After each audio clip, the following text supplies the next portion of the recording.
Hello, welcome back. So it is the start of another heat wave in the UK. So it's going to be getting up to 30 again and for quite a long time. So I'm here nice and early to try and get some jobs done. Did have a plan to do a more secure net structure and also plant out some more cabbages. But unfortunately I've come here and I found something that's a bit more pressing that I need to do first. Just arrived at the plot and not what I was expecting to find. This is my main crop, potatoes, and it looks like they've been pulled up. They're all completely out of the ground.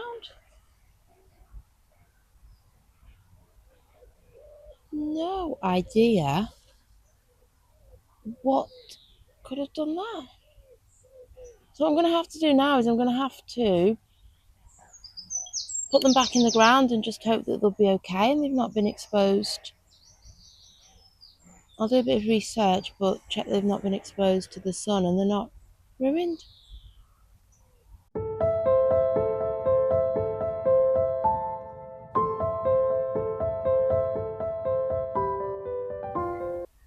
It's only been a couple of days, and even since last time I was here, sweet corn is really trying to push through this net. So this net's not going to do it any longer.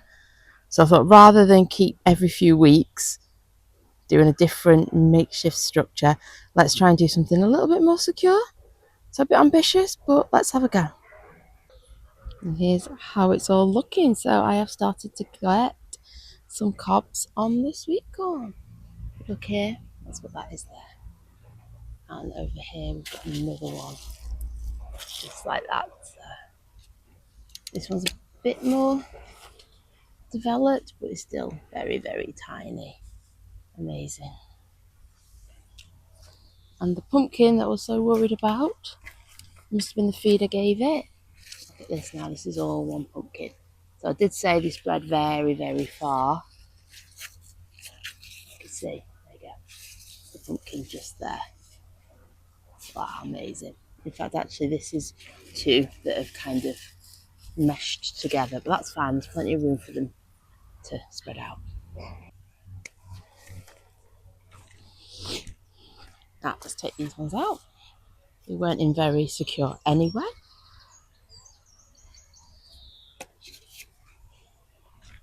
Ooh.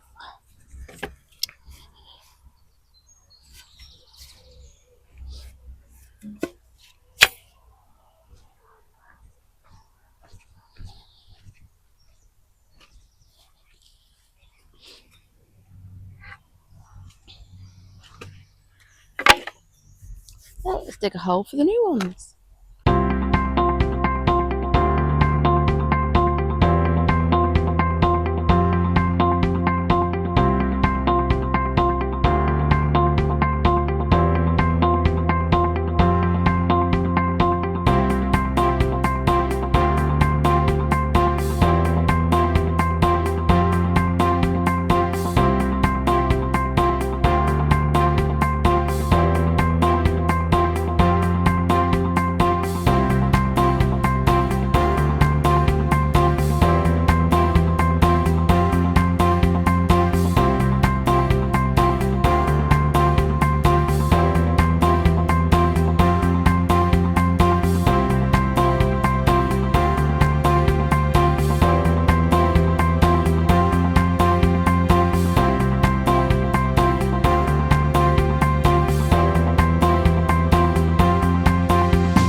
Now for the netting. So I've got loads of netting.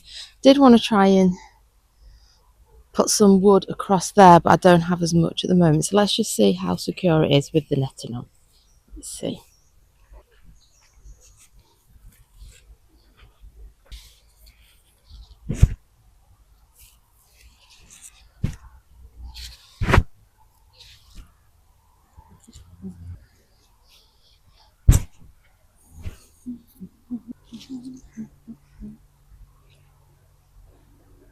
Does not fit all the way across the top and these two sides. But what I'm going to do, because I've got a staple gun today, so I'm going to staple it on here and then have this more net here, and then this can be lifted up to go in. Perfect. Okay. Okay.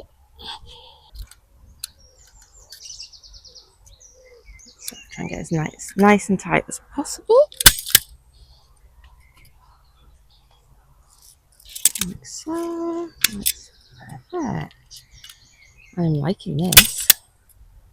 Okay.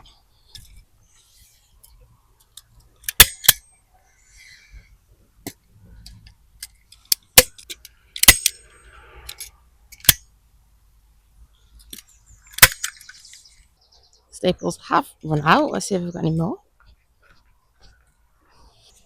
So, no, don't have any more staples, of course, but let's see what we can do.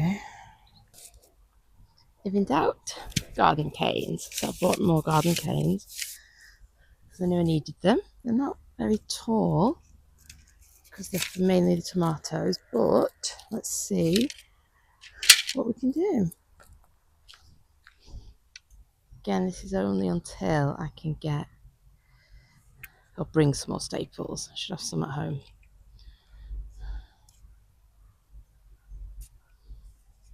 Oh my word, it's hot. Okay, tie the bottom as well. Okay, that's in there, so let's just push that in a bit more, like so. So it's about level. Right, two more. Talking of tomatoes, I really need to sort the tomatoes out next, and you will see why when I show you. So my idea is, and we're now about to see if it works. My idea is that I can tie it like so onto here, then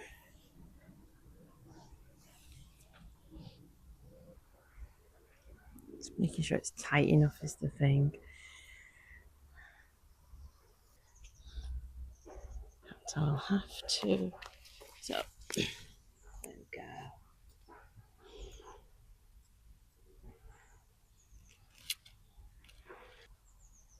Right, more string.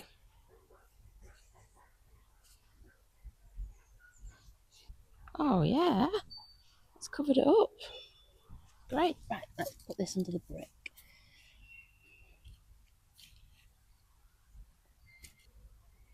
So my new long-term, slightly temporary cage. It's better than it was because if we look here, sweet corn's got much more room, and then when I finish it, I'm going to be able to have the front bit that opens up as well. So yeah, I'm pleased with that. Now onto the tomatoes. The tomatoes, they're starting to go crazy as they do. I'm growing quite a few at home as well. Oh, that's fine. I'm going to change that. And I'm much more on top of those ones because obviously it's at home and I can just go out and do a little bit here and there. These ones I've not looked at for maybe a couple of weeks. So definitely they're going to need what I call pruning and a bigger stake. So let's get to that. Now this bed, along with the one in front with the parsnips, if you've seen an earlier video, very shallow. So the problem is that I couldn't put this in too far. But then what I thought is, and I've done it with the one at the back there, is I'm just going to pierce a hole through the weed membrane with the scissors. and then it'll go much deeper. So let's do that first. So it goes now. Amazing. Right, so I'm going to need string and I'm going to need my snips for the next bit. Now, tomatoes will go crazy. If you have a look here, what you have to do is the one that comes out a right angle, not a right angle, 45-degree angle. So that's a right angle, that's 45 degree. That you snip off, otherwise it will create a whole other tomato plant. What you can also do, what I like to do, is get rid of these lower leaves as well. You can strip it right back, and it does help because it allows the actual flowers and the tomatoes that come off these to get the sun. So let's just get rid of all these. See there, another 45-degree angle. Let's get rid of that. So it will look a bit bare, but trust me, it works. I do this every year. So I'm going to tie that in, and then I'm going to see what else near the top needs taking off. And then one more up here. Let's see, that's... So you have to try and work out which is the actual branch and which is the one coming off, particularly if you've left it a little while. So that one's coming off there. This is the actual stem, if you like. So let's tie that up and just be nice and careful of the bit that's flowering, because that's going to give us our lovely tomatoes.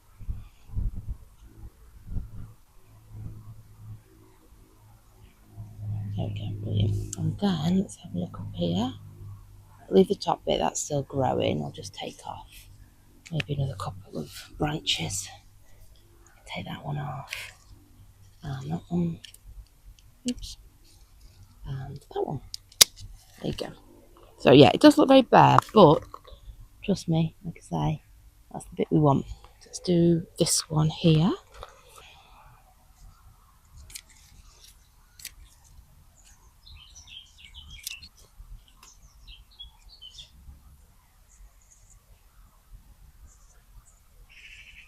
Let's see, that one's... Anything we can. Okay. So it's a good job I got to it now, actually, because it would have just gone crazy, technically in the heat by the next time I came. In fact, it had already started to produce a whole other one. If it does that, you're going to then need another cane over here, or something to support it. It's just a... Yeah, that's fine. Just try and keep all these out of the way. We can see what we've got and what we've not. Got another one trying to grow. Get rid of that one, get rid of that one. Oops. And that one there, definitely. And then, yeah, might as well do that one as well. Right, let's tie it in. And then one more. And then hopefully I can do some work in the shade. Let's go around like that. Yes, okay. Like so.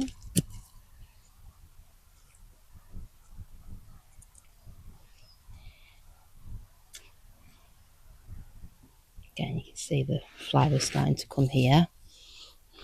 And then, yeah, let's take this big one off as well. Give it a really good cut. Yeah, okay. And then weeds as well while I'm here. I think if you just do the weeds as and when you go, then it's more manageable, in my opinion. Is that one under there? I don't know. Where's you? Oh, that's definitely a weed, yeah. It's not something I've planted, so it's a weed. Right, pop them all over there. What I might do is just leave the leaves on the ground, because they'll decompose, but they'll also stop the soil from drying out. So yeah, I'm going to do that. Right, this one here is quite bad, so let's see what we're working with. That can go, that can go. Yeah, another one. See, it started to come out here as well, so let's get rid of that. That we don't need as well. Started lots of offshoots here, I can see. There's another one here. And another one there. Because imagine if every single branch had another offshoot, which it will try and do, and that turns into another tomato plant even, then you can just imagine how overrun just one plant would get very, very quickly. Very, very quickly. So again, let's just leave the weeds on the ground. What have we got here? That one needs to go back. Right, let's tie that in. Then that's the tomatoes done. I might give those water.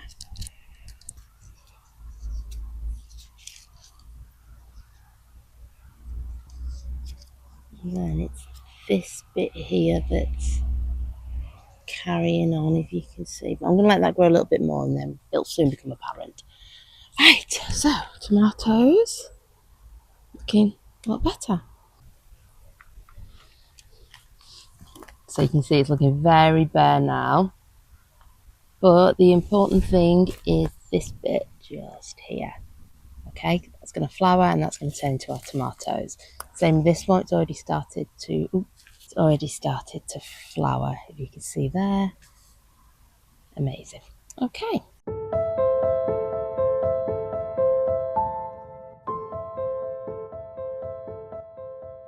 Now, my last job of the day, which thankfully is in the shade because it's so hot, is to have a go planting out some more cabbages, which I started growing at home in my greenhouse. And I thought I'd make use of this structure that was already here because it's already netted. It's quite a sturdy structure. And I did cover the bed a few weeks ago now to try and keep the weeds down. Wasn't sure I was going to use it this year, but while I've got some cabbage and also some cauliflower, let's just plant them in and see what happens.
I'm going to leave it there for today because it is so hot that I need to go home and cool off. But I have done as much as I can today, so there's been some successes.